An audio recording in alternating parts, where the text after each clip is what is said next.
OK. Donc, ça va me dire, il continue ce qu'il disait. Allons-y. Voilà. Donc, tout juste après ma première difficulté, l'autre difficulté, c'était lorsque dont je vous avais parlé à l'aéroport au cours du voyage. Et puis après, lorsque je suis arrivé en Martinique ici, j'ai pas eu en réalité tant de difficultés, mais c'était quand même une difficulté, même si c'est une petite difficulté. J'avais pris du mal à avoir, euh, disons, le travail, hein, on peut dire. Parce que j'ai eu le travail, il faut dire que j'ai eu le travail tôt, mais je n'avais pas de sécurité sociale. Et pour qu'on puisse m'accepter, il faudrait que j'aie une sécurité sociale. Voilà. Donc, à l'école, ça traînait déjà un peu par rapport à l'obtention du certificat de scolarité, parce qu'il faut avoir le certificat pour faire la demande. Donc, ça traînait parce que je négociais un autre niveau de formation. Donc, voilà. La dame avait refusé carrément que si je n'avais pas de sécurité sociale, qu'elle pourrait pas m'accepter. Donc, du coup, c'était un choc émotionnel pour moi. J'étais là à être assez oisif. Je travaillais pas. Je n'étais là que pour étudier. Et voilà. Mais finalement, la sécurité sociale est là et j'ai débuté. Donc voilà. Sinon, en gros, je n'ai pas eu tant de difficultés. Donc, merci.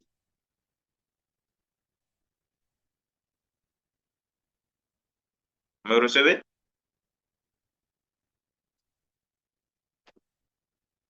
Me Je te recevez? reçois.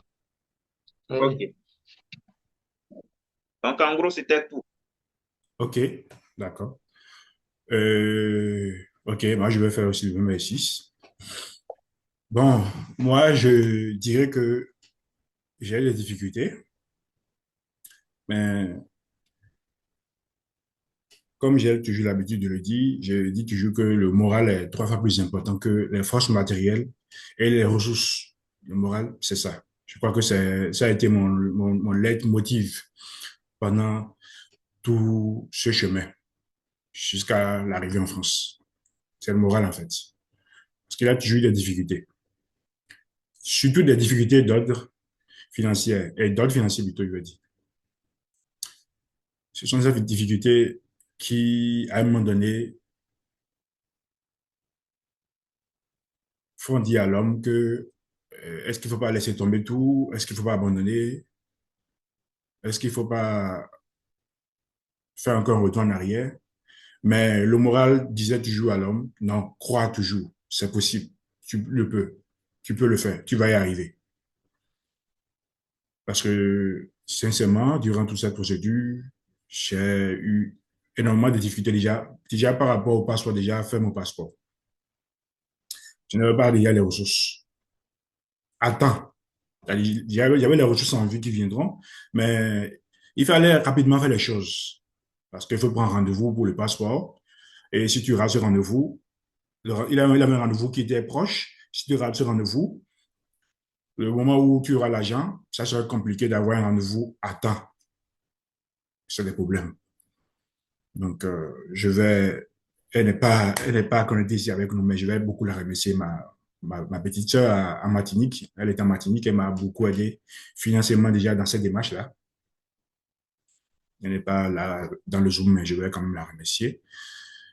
Déjà, elle m'a avancé les sous pour faire le passeport et tout ça, et prendre rendez-vous Capago et tout ça, pour être à temps. Elle m'a beaucoup aidé.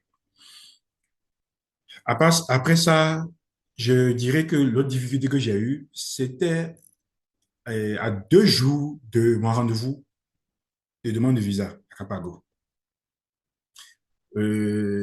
L'attestation d'hébergement qu'on m'avait fourni, une camarade qui était déjà en France, qui était dans mon université. L'attestation d'hébergement, quand j'ai imprimé cela, c'était pas clair. Je n'ai pas fait attention à ça à temps. Donc, j'étais là à réfléchir comment je ferais. Parce que j'imprime, c'était pas clair. Et je me disais que ça allait me coûter mon visa. Mais comme toujours, j'ai toujours des solutions. Je me suis orienté solution. Et je me suis dit non, cette opportunité-là ne doit pas m'échapper. Je ferai tout ce qui est en pouvoir pour pouvoir gagner, pour m'en sortir, pour trouver des solutions, pour vaincre. Et c'est ce que j'ai fait. Qu'est-ce que j'ai fait? J'avais mis en place deux solutions. C'était de contacter une autre personne qui était dans qui était dans ma ville, la ville où j'ai été accepté, pour me produire une autre attestation d'hébergement. Ou bien, j'allais utiliser des outils informatiques, des outils de la technologie de l'IA pour pouvoir rendre plus clair l'attestation d'hébergement que j'imprimais qui n'était pas clair. Ce que j'ai fait la demande à l'autre, à la deuxième personne qui prenait du temps. Je ne pensais pas trop qu'il allait m'aider. C'est pourquoi j'avais d'autres options. Voilà. Donc, je vais rappeler tout au long de cette procédure que vous devez avoir plusieurs options. Ne comptez pas farouchement à 100% sur une personne parce que vous serez déçu à la dernière minute. Je vous assure, vous serez déçu à la dernière minute. Donc, ayez toujours plusieurs options pendant cette procédure. Je pense que mes autres amis aussi, ils ont eu la même pensée. Avoir plusieurs options à chaque fois. Donc, finalement, j'ai réussi grâce aux outils d'IA, à rendre plus clair l'attestation d'hébergement. Et en même temps, comme surprise, l'ami m'a fait un retour et m'a fourni les papiers pour l'hébergement. Finalement, j'ai utilisé ces papiers. Vous voyez? Donc, c'est ça. Avoir plusieurs options. Nous ne sommes pas au paradis. Avoir plusieurs options, c'est important. Donc, après ça, quand j'arrive en France, je n'ai pas eu de difficultés majeures, sincèrement. Moi, j'ai été beaucoup plus chanceux, je dirais. Je n'ai pas eu de difficultés majeures quand je suis arrivé en France. Les choses sont allées tellement vite pour moi. Quand j'arrive en France, j'héberge chez un ami à Lyon pendant une semaine. J'arrive dans ma ville, Aurillac. J'héberge chez notre ami pendant une semaine avant de rejoindre mon logement où j'ai aussi des facilités. Je n'ai pas eu à trouver de garantie, à avoir un garant d'abandon d'intérêt mon logement.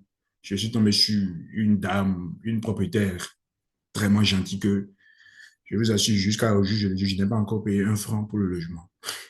Mais je vais payer bientôt. Je n'ai pas encore déboursé un seul franc pour le logement. Un seul franc. C'est pour ça que je m'appelle le plus grand favori du sort. C'est incroyable tout ce qui m'est arrivé. On aura l'occasion que je vais parler de tout ce qui m'est arrivé jusqu'à ce que je n'arrive en France. Il y a un détail que j'ai oublié. Quand je devais arriver dans ma ville à Aurillac, je devais prendre le train Lyon-Clermont-Ferrand, Clermont-Ferrand-Aurillac. Donc, quand l'ami qui était à Lyon, il m'a pris le train, le ticket du train, en son nom. C'était une grosse erreur. Je prends le train de Lyon-Clermont, il n'a pas eu de contrôleur de train. J'étais content, tout s'est bien passé. J'arrive à Clermont, je descends à Clermont et j'attends le prochain train pour aller à Aurillac. Clermont-Aurillac. Moi, comme je suis quelqu'un toujours qui aime m'approcher des gens, je ne suis pas isolé, j'aime toujours parler aux gens, même quand je ne les connais pas, pour aborder la conversation. Ça m'a toujours sauvé, toujours, chaque fois. J'ai abordé un monsieur blanc. On discute, on converse. Il dit qu'il allait à Aurillac pour le théâtre de rue. Il avait un théâtre de rue à Aurillac dans la période d'août, là.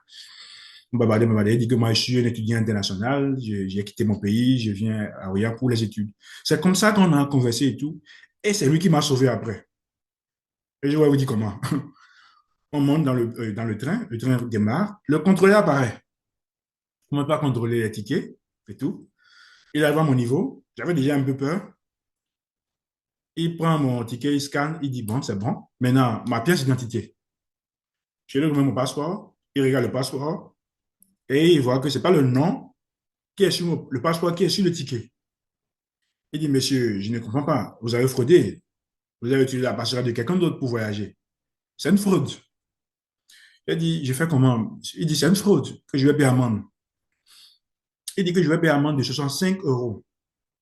Je vous dis d'abord, il y a un détail que j'ai oublié avant de revenir là rapidement. J'ai voyagé en France avec 50 000 francs. 50 000 francs, j'ai échangé à l'aéroport de Cotonou. Ça fait environ 67 euros, je suppose. Ça fait ça, j'ai voyagé pour venir ici. C'est incroyable. Ça fait ça, j'ai voyagé pour venir. Donc, de Paris à Lyon, le temps que j'ai passé à Lyon, j'ai déjà dépensé Dans les 60 euros, il me restait 35 euros. Ça va être 35 euros exactement dans la poche que j'ai voyagé et le contrôleur m'arrête. Le contrôleur, je dis, bon, je commence pas à réfléchir, comment je fais, comment je fais. Une voix me dit, regarde derrière toi, le monsieur avec qui tu as parlé quand tu es arrivé à Clermont là, regarde derrière toi, il va te sauver, regarde derrière toi. Je me lève, je dis au contrôleur que j'arrive, je me lève, je vais vers le monsieur là-bas et je lui dis, voilà, j'ai un problème actuellement. Est-ce qu'il a 30 euros à me compléter pour que je puisse payer l'amende? Je suis face à une amende. Le monsieur me dit que lui n'a pas d'espèce, mais qu'il va payer avec sa carte. Je vous assure, il a payé la totalité des 65 euros sans prendre mes 35 euros. Oh, il me connaît de nulle part. Il me connaît de nulle part. On descend à Aurillac, le train s'arrête et je remerciais le contrôleur. Le contrôleur dit non, non, non, c'est pas à lui que je dois remercier. Je dois remercier l'autre monsieur, sinon j'aurai de grands problèmes. Je prends le contact du monsieur là et après on s'est retrouvé à Aurillac et on a babadé, babadé. Donc, j'ai eu beaucoup de facilité tout au long de mon chemin. Beaucoup de facilité. Et c'est pour ça que je dis toujours que je suis le plus grand favori du soir. Donc, voilà un peu ce que moi je peux dire. Il y a par rapport aux difficultés et de comment j'ai surmonté les difficultés.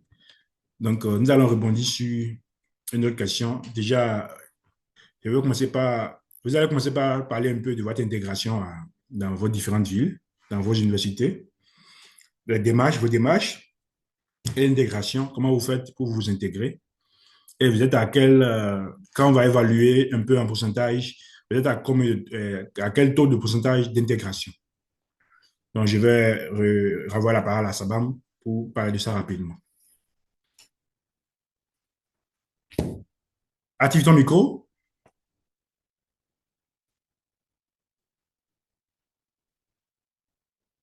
Ok, merci Justus. Pour ce qui concerne moi, mon intégration, ça s'est fait le plus tôt que possible, hein. Franchement, parce que j'atterris déjà dans une communauté assez noire. Ok. Je pense qu'on a la même origine, hein. Donc, voilà, l'intégration s'est faite assez rapidement. Les gens sont courtois, assez courtois, sauf certains. Il y a toujours des exceptions, mais pour la plupart, les gens sont assez courtois. Voilà. Donc, dans mon université, voilà, les démarches se sont passées, s'il faut dire. Bon, c'était pour moi, hein, personnellement, c'était un peu difficile parce que comme je te l'avais dit, comme je vous l'avais dit, j'étais en train d'opter pour un master parce que j'avais candidaté au départ pour une licence. Et ça m'a été assez compliqué. Je faisais assez de navettes à la scolarité. Pour cette procédure administrative, ça m'a été vraiment, vraiment, vraiment compliqué avant que je n'aie une acceptation, une réponse favorable. Donc, voilà un peu. Pour évaluer le taux d'intégration, je serais déjà quand même à 70%. Je me suis intégré, franchement. Je me sens à l'aise dans ma communauté et puis voilà, quoi. Merci. Et même exercice pour Élysée. Merci beaucoup.